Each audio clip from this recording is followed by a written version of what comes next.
name is Anthony Harris. I actually started woodworking, I think I was about 7 years old. My father suggested I build a bookcase, and so I was trying to cut dados with a chisel and did not yet know what a bevel was for, and so I made a pretty bad hash of it. My sister ended up with, she's 3 years older than I was, she ended up with a functional bookcase, but my dad just kind of threw away what I had. I think the next real time was 7th grade. I decided to make a stool. I don't know what the top of it's called, but it was a woven mesh across the top, and I was going to make a stool. The legs start out round, and then at the top they're square. In the 7th grade, they wouldn't let you use any power tools, so I did that with a rasp. My dad had built this kind of funky lathe at home that he was going to, he made a lamp out of it, a laminated lamp. And I think it's probably almost the only time he used the lathe. I decided I was going to make another one of those stools, but I was going to turn the legs. And so that's what I did. And that's really my first experience with turning. It was the 8th grade. 9th grade, I started turning a lot, and by the time I hit high school, I did a lot of turning. I did a lot of other work, but reached, I think, probably my junior year, the woodshop teacher at Shawnee Mission North. He quit giving me credit for turning things because I was doing it too much. And I started teaching wood turning and other woodworking as a student assistant while I was in high school. Probably for a long time, probably for the first 10 years anyhow, maybe 10 or 12 years, I did most of the wood turning wrong. And the reason is because, no one taught me. I didn't know a lot of things. Like, I didn't know that you're supposed to sharpen tools. And so there was this thing called a diamond point scraper, which has a sharp point on it. And I discovered that even though it's not sharpened, you could jam it into the wood and pieces would come off. And one of the consequences of working like that is I had to sand a lot. And I also had this idea that if you used 80 grit sandpaper for a long time, it would become 220, but that's not true either. So at any rate, probably 22 years old, I started looking at books and watching demonstrations and began to learn how to use the tools correctly. I went overseas for a while and then came back in 92. Decided I wanted a big lathe, and I looked around for quite a while, couldn't find what I wanted, and so I built one. I still have it. I use it for bowls about 10 feet long. It'll turn a 30-inch diameter. And I started turning big things, and it's also probably 5 or 6 years after that I started deciding I was going to learn to chase threads. And I probably spent most of a year just learning how to do that. Learning enough so that I could plan on succeeding.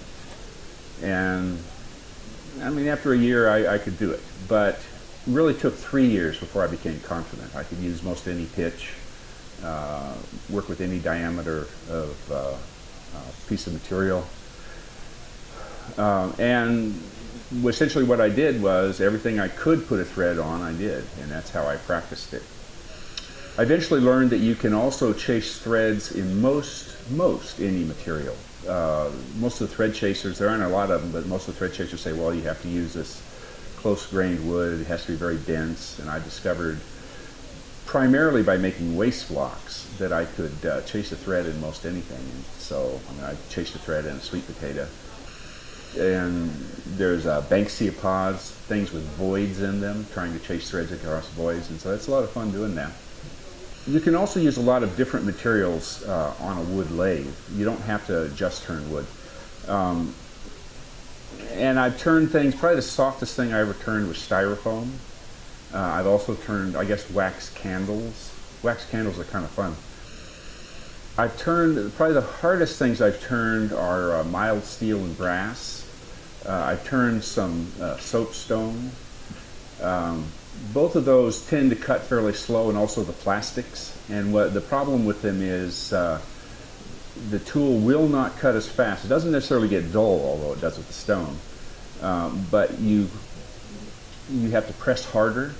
The plastics themselves, if you cut too fast, if you cut too, I don't know what to call it, if you cut too fast, too hard, press the tool too hard, it shatters. There are some palm tree seeds. The real common one is the tagua nut, but there's probably 150 or 200 of them different kinds of palm tree seeds, and I like to make little threaded boxes out of them. And the problem with them is they can also shatter if you press too hard. Bone and ivory are very interesting things to turn, particularly if you find dense bone. Some of the bone that you get from pork or beef is fairly thin walled, and you can turn it. You can only turn small things. It leaves a lot of oil, has a lot of oil in it, and it's not really all that hard. I got some giraffe thigh bone that is just one of the densest materials I've ever seen in my life, and it's got a fairly thick wall, and I guess because it's got so much weight that it's holding up all the time, it's quite dense. Ivory is a lot of fun to turn. It's also dense, but it's crunchy. See, bone and the ivory, they're not the same material. Ivory is a tooth, and it's much more brittle, but it's a very interesting, solid thing to turn. You can create very good detail in it. It'll hold it. Horn is also something that's fun to turn. You can really smell it when you turn it. And also a lot of horn, not all of it, but a lot of horn, you can only cut it one direction. Horn is made out of keratin, which is what your fingernails and hair is made out of. Because the hair is laid out in a direction and it's typically tilted, you cannot cut this direction because those hair fibers will just stand up, but you can cut that way. I make a lot of stuff out of Gemsbach horn. We were talking about the space creatures with the porcupine quills on them. The body of those are typically made out of Gemsbach horn. Gemsbach is a large antelope from South Africa, and it has that problem with being you can only cut it one direction. It takes a thread real nice, it polishes nice. All throughout my life, I've done a fair amount of teaching. I've taught wood turning, I taught Japanese, I taught English, I taught judo, and I've never really had a professional position. We have the wood turning group. We have some people who started in our club, they had not turned before, and they displayed things in national settings 5 and 10 years later. And there is no formal teaching process for the wood turners, but there's always someone there who knows, and there's always someone there that wants to tell you how to do it. Sometimes different ways.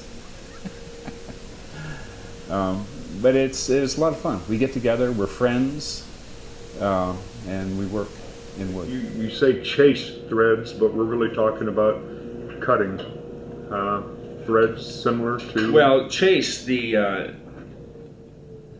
thread is not cut with a single pass of the tool. You have to score the wood, you start the thread, and then what happens is you put the tool back into the trace that you've already cut, and it chases that trace. It tends to follow. This one is kind of fun. I made it out of African blackwood again, and these are 2 giant palm tree seeds. They come from Palau. And they always have a flaw, kind of like the bottom of an apple has a little indention. Well, these have them too, and so what I did was, that's where I put these spindles into those flaws. Little spindles come out too. And the basic idea behind this one was it was supposed to be interactive. You can place the object any way you want. If you feel a little bullish, you can do it that way. If you're feeling down, place it that way. Getting ready for a date, I don't know. Impressive. Okay. This is the box I made earlier today. It's made out of lignum.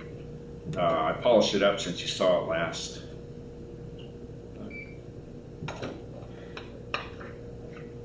This box is made out of olive that came out of California. I made it in a demonstration last Thursday, 2 days ago.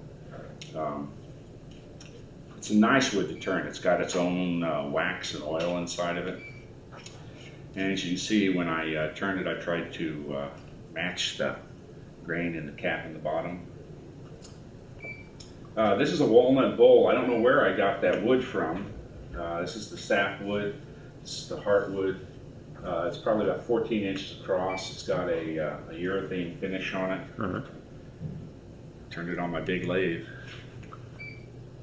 And you can turn up to a 30-inch bowl? Yeah, in fact, I've got one now. Homemade lathe? I call it the Harris 3000. Huh. And then I did some modifications on it, so now I call it the Harris 3001. I've got 3 different kinds of pipes here. One of them is, it's an old kind of pipe called a Captain Warren. They made them in the early part of the 1900s. And so this is the tobacco chamber. It's got 2 draft holes in it, comes out. And then this is hollowed airspace. I try to keep the walls 3/30 seconds or so it stays relatively light. This is a similar pipe, and then that it has the air chamber inside. Again, I guess the walls on this one, no, they're still about 3/30 seconds.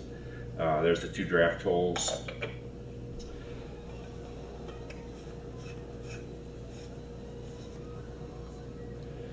This is, it's not really my design, but I've kind of taken a little bit further than anything else.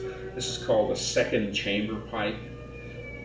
This is hollowed inside here. And again, the wall, I try to keep it under an 8 and probably 3/30 seconds best. The idea is that when the tobacco burns, it gets a chance to go into the chamber, it cools, and the moisture precipitates out so that the smoker never has to get the bitter taste. It tends to minimize tongue bite. This is kind of a standard shape. It's actually called a Canadian. It's got the oval shank, and I mean, there's nothing really special about it. It's just I brought it as a contrast to the other ones. They're all made out of briar. 3 or 4 years ago now, I was at a pipe show in Las Vegas, and we got to talking about a container that would fit in your pocket that you could put your tobacco in. And so I decided I would make a pipe that was the same way. The tobacco container is called a backy flap. Backy as in tobacco, tabacky. And so I decided to make a backy pipe. And so this is a pipe that will fit in your pocket.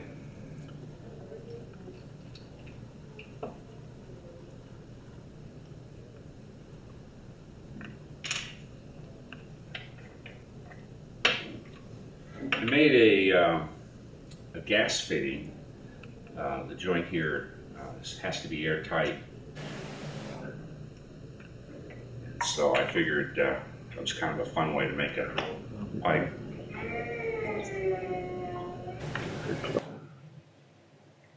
Well, thank you very much for bringing all your turnings and pipes and your space creatures in today. Space creatures. And sharing with us and telling us about that. Thanks very much, Anthony.